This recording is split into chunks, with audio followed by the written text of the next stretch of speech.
Majors Only Tarot Acacia, Majors Only the Natural World Tarot, and a full deck called the Ferdinando Crippa Tarocchi from 1978, published by Meneghello in 2016, last year. I've been saying Tarocchi, it's actually Tarocchi, is that correct? If someone can tell me how to pronounce that, I think it's Tarocchi. So, really quickly,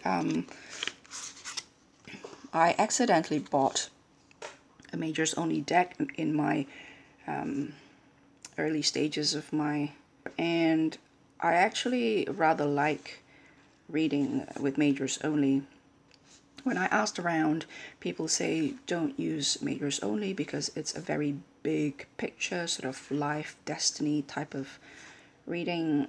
And the thing is, sometimes that's what you need. Sometimes that's what I need. Sometimes I need a big picture sweep.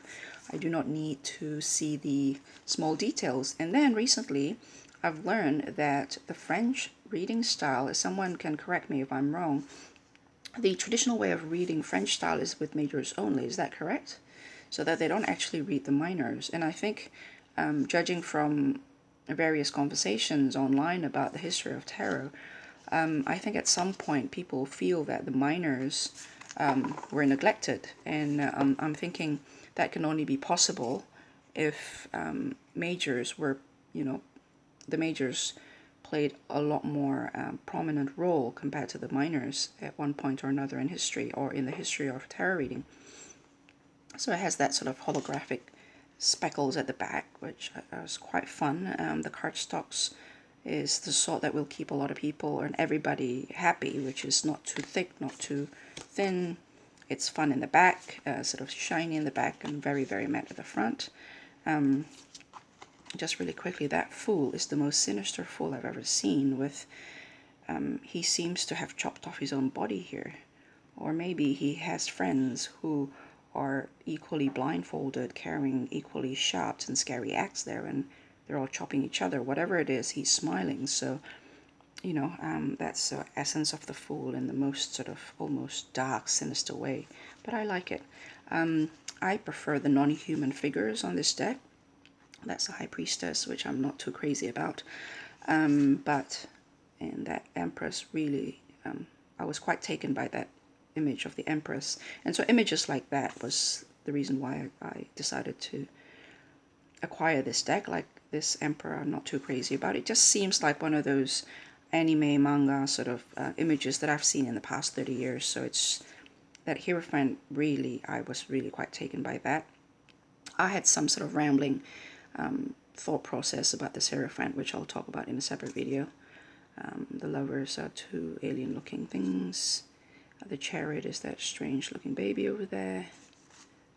Justice look like a crab hand sort of thing. The Hermit look almost like a Hierophant for a split second. The Wheel of Fortune with a dragon curled up there and a time ticking by. The Strength look very shamanic with that huge big figure looming over her, but she seemingly is in control over everything. The Hangman looked like a bit of a tension between the pulling up and the pulling down of these three cloth here, with one snapping. Thorn and Fire in the back, Trial, etc., and Tribulation. Interesting Death with skeleton here with a snout, 4 horns, and what looked like a dress and a big shawl, and a blood-colored lilies there. Temperance, that's also an interesting take on it. Big sort of fly man looking thing. There's the devil holding a bell. Tower with the broken mirror is very dramatic, I thought.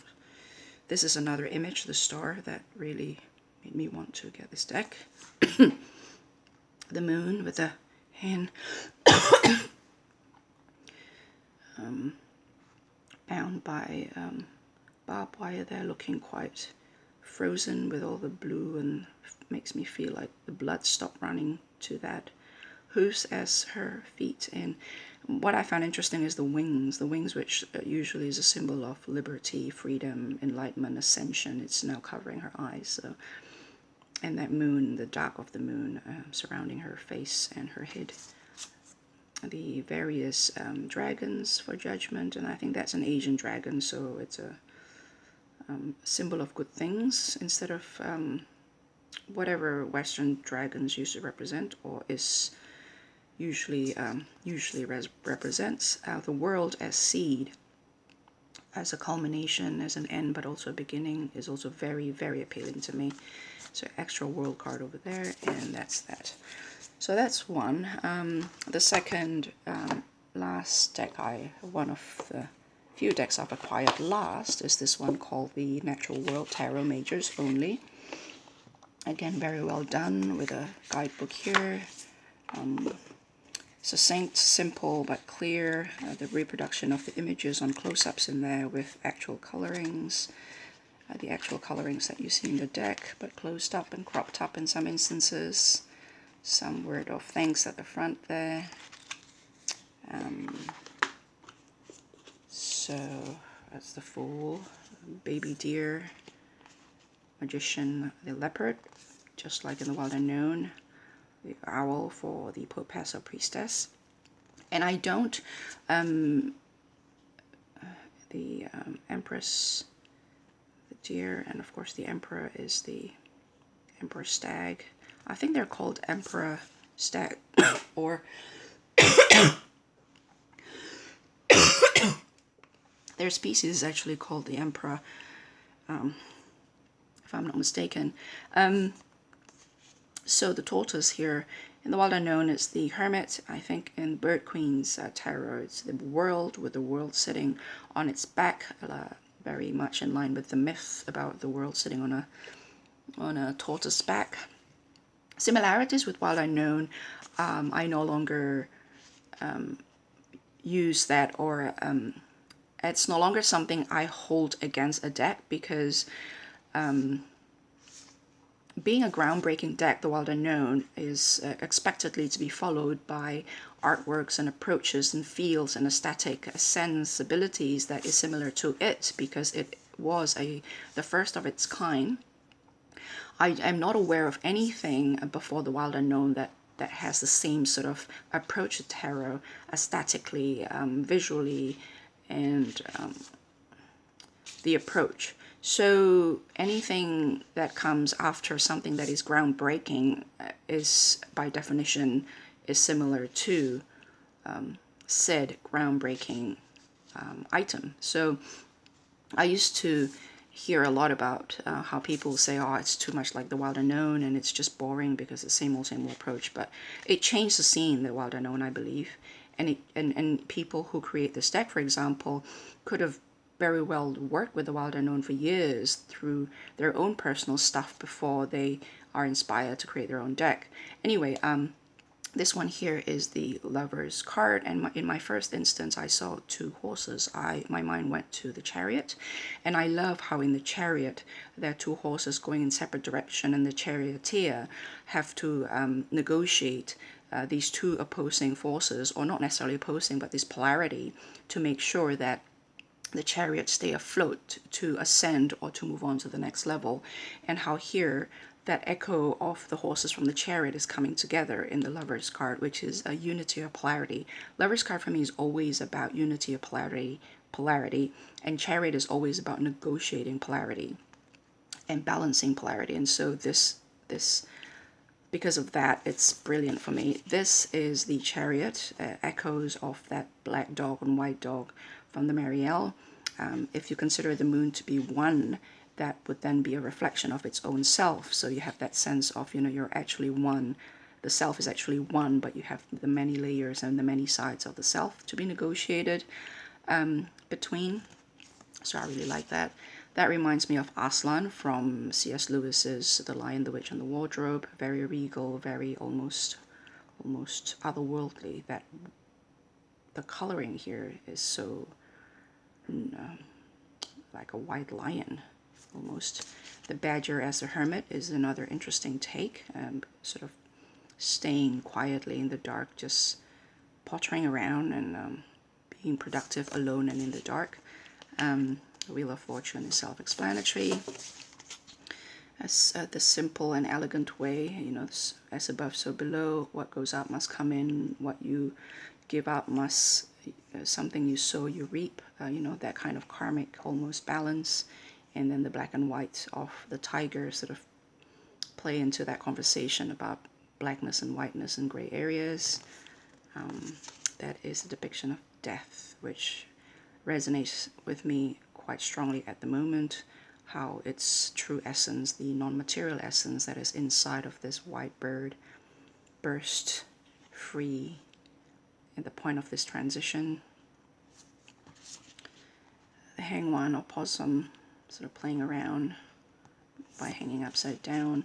I had to consult the handbook and trying to understand this one here, the bear as temperance.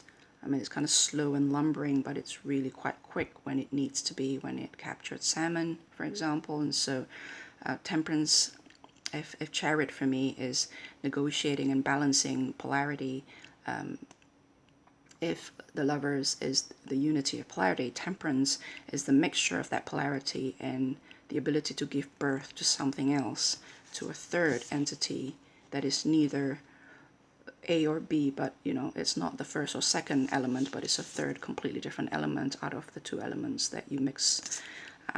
This one here, the devil, is very much like the world unknown, which is fine for me at the moment. That's the tower.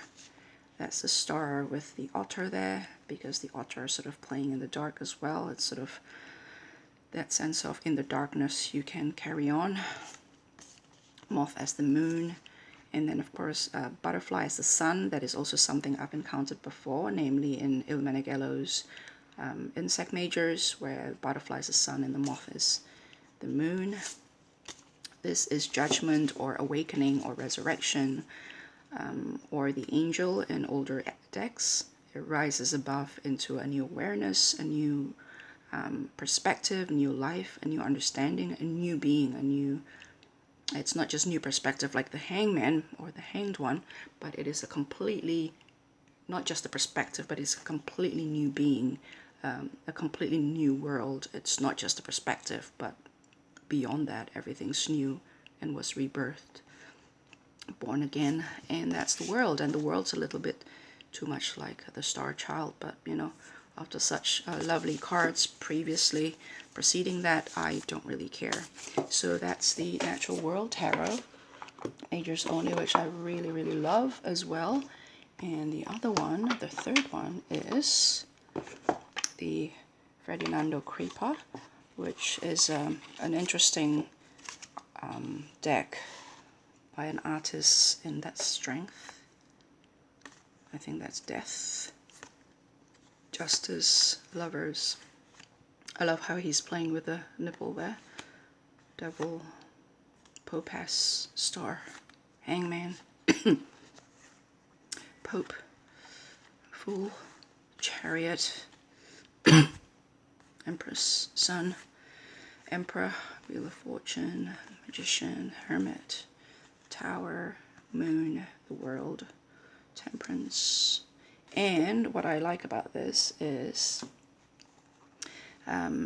apparently this artist is quite active in the 50s, and this particular artist died 2014, and Crippa is the artist, Ferdinando is the guy who wrote the foreword for this in 2016 last year, and it's published by Il Meneghello.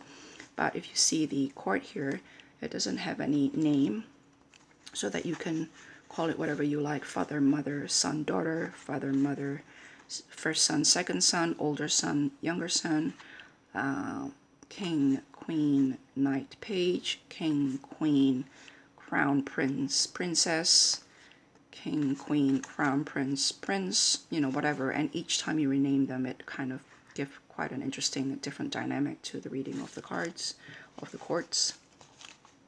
It's so all the way throughout the elements. The king and queen wears crowns, and the knight is always on horses, and the other one is the page, whatever's left. But the minor is interesting, so if you read minors in a numerological way, that is very good. I am still making up my mind, or still solidifying my approach to pips, to reading the minors. with the help of the Rider-Waite-Smith way and the Marseille structuring of the pips. I have not started looking at numerologically reading the pips, or the minors, but both Marseille structured pips and the Rider-Waite-Smith minors have blended into something else for me, and these number-only minors would be a good fresh start for me to experiment with that approach, to experiment with using my intuition more, albeit based on not so intuitive knowledge of what the minors have been traditionally in various approaches throughout history.